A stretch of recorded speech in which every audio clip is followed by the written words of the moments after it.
it's Kirsten from Unraveled Crafts. Welcome back. Today is Saturday, September 14th. Just wanted to hop on here, show you some of the things that I have done this past week. And I wanted to say a huge thank you to all of my new subscribers. You guys have no idea how much it means to me to have all of you joining me and following me on my quest to grow my channel. And yeah, I also want to say thank you to all of my returning subscribers for continuing to be with me on this journey. I started this channel I think just about a year ago now, as a way to share with you all some of the projects that I have done, that I do, and just a way to interact with other people who crochet as well. So thank you to all of you. It means so much to me to have all of you with me. And yeah, so I haven't really done too much in the grand scheme.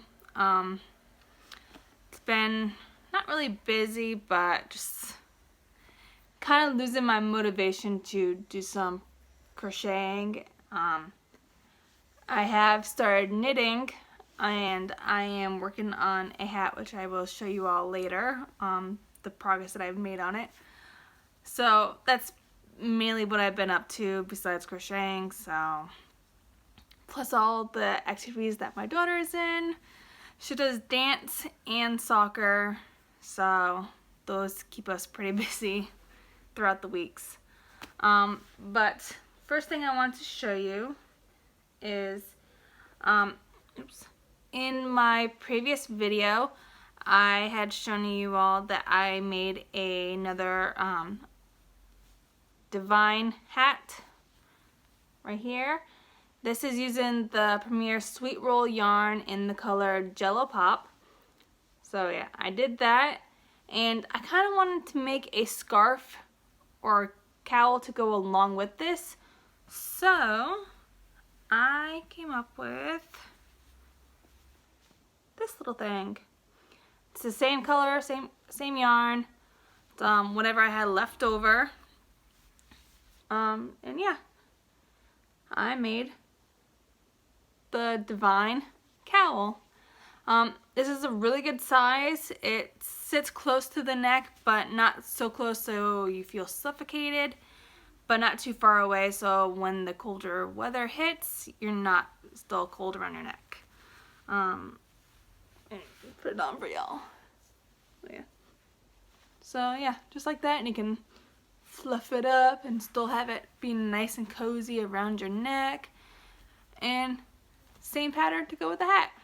So yeah, that was one thing that I have done. Sorry, it's too hot to keep that on here. Yeah, so that was one thing that I did. The next thing that I did, also in my last video, I did, using the same yarn, the Premier Sweet Roll and Jello Pop. I made does it go that way? Yeah. The triangle scarf I showed y'all. So I did that, and I also wanted to make a hat to go along with this as well, and I had literally just a tiny bit of this color yarn left, and I was able to make a granny hat to go along with it, with the front post, back post, ribbed brim to go along with it. So yeah, another little set.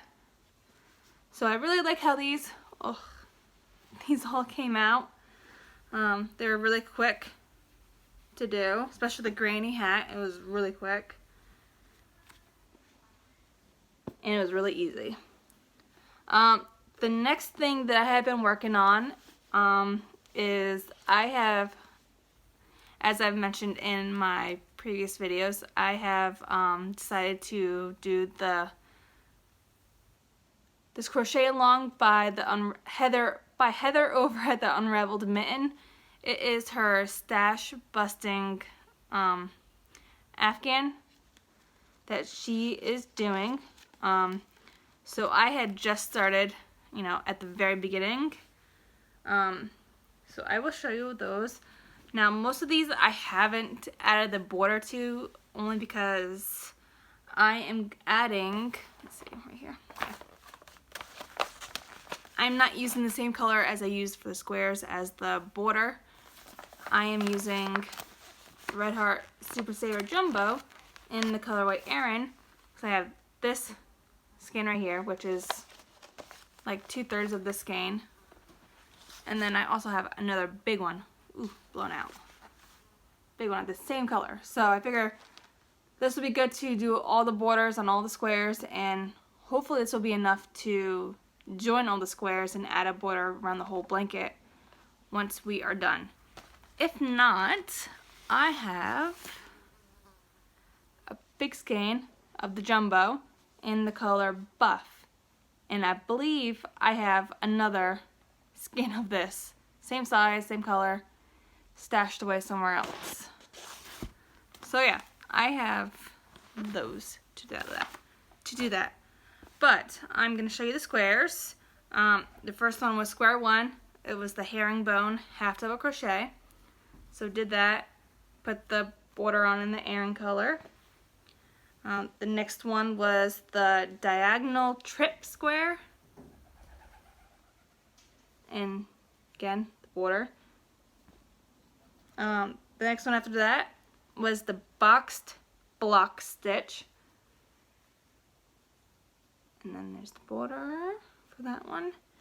The last one that I did add the border to is square 4, which is the sedge stitch. So there's that. And then the rest that I have completed so far, I have not weaving in any of my ends or put any of the borders on them yet. So, but I will show you guys what I have done so far.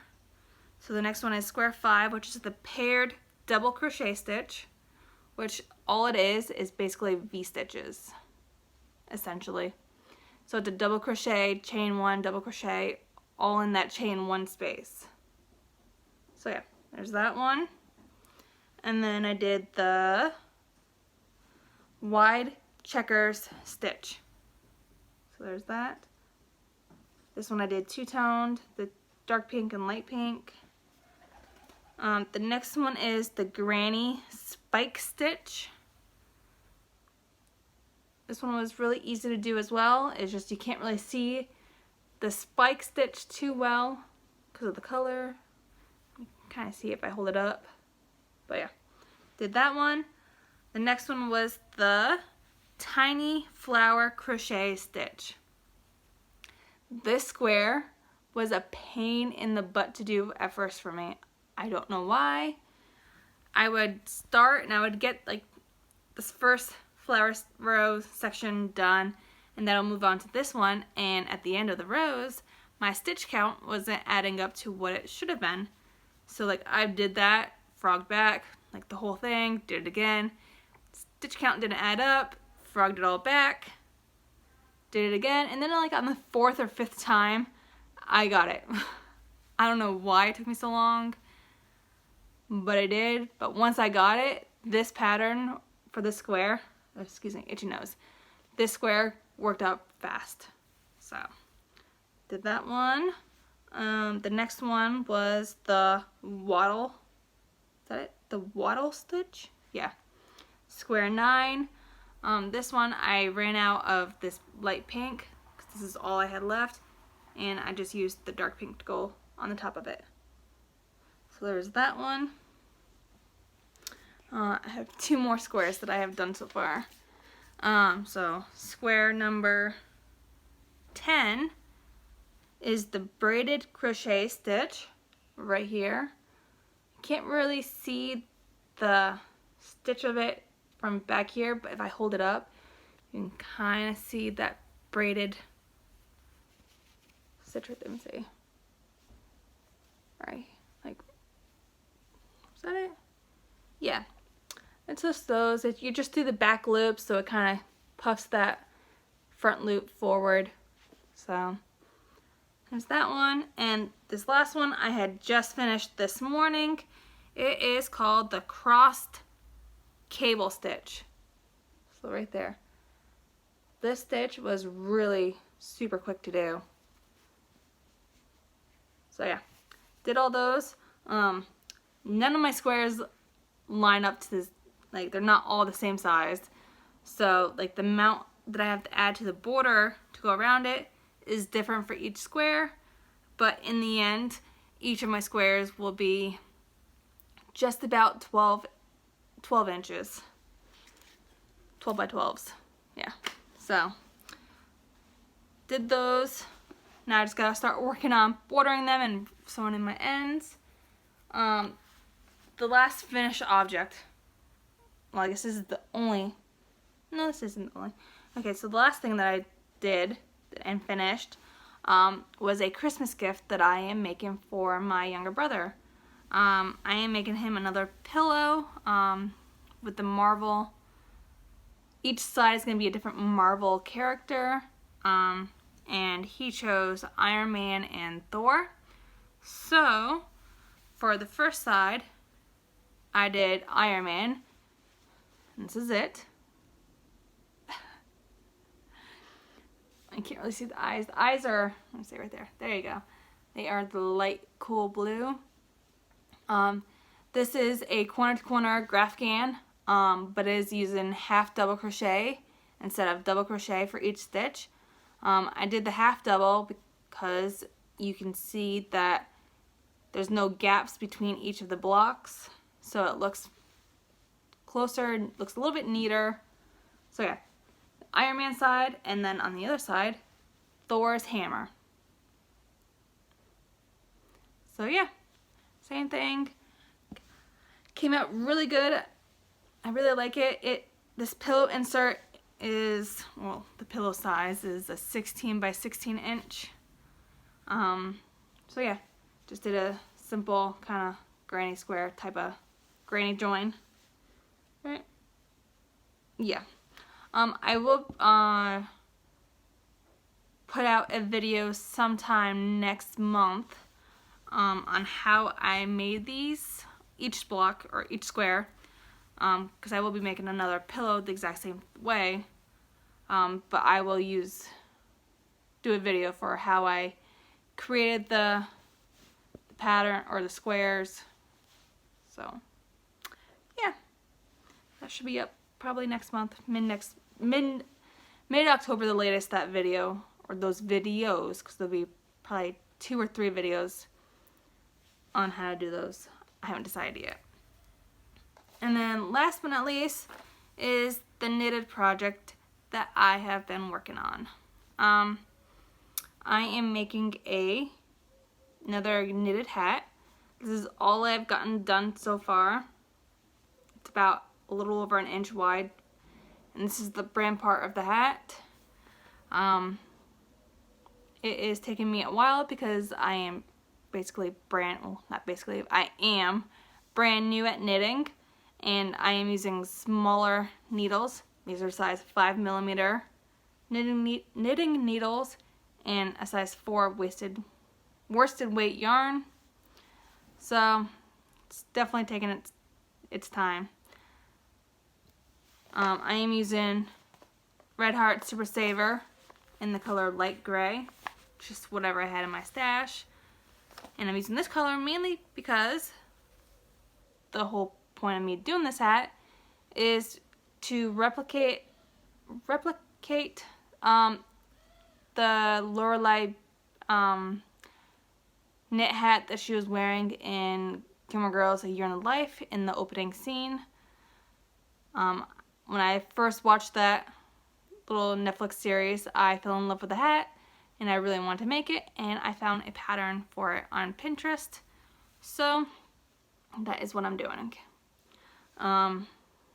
Hopefully I'll have this hat done before December. So we shall see. I think that's all I have left. I think I haven't done any progress on my scrap can. I've mainly been working on the Unraveled Mitten scrap blanket, so to speak. Only because I'm trying to catch up on all those blocks and all those squares that she put out. Square 18, I believe, was just released either last night or this morning for me. So I am definitely trying to catch up, and I'm hopefully by end of next week I should have all of the squares done, and I just have to start making sure they're all bordered. So yeah, that is it. That is all that I have to share with you guys. I will leave a link down below to Heather over at the Unraveled Mitten, her blog that she has for all of the squares, if any of you would like to partake in that. So yeah, I hope all of you have a wonderful weekend, and I will talk to you all later.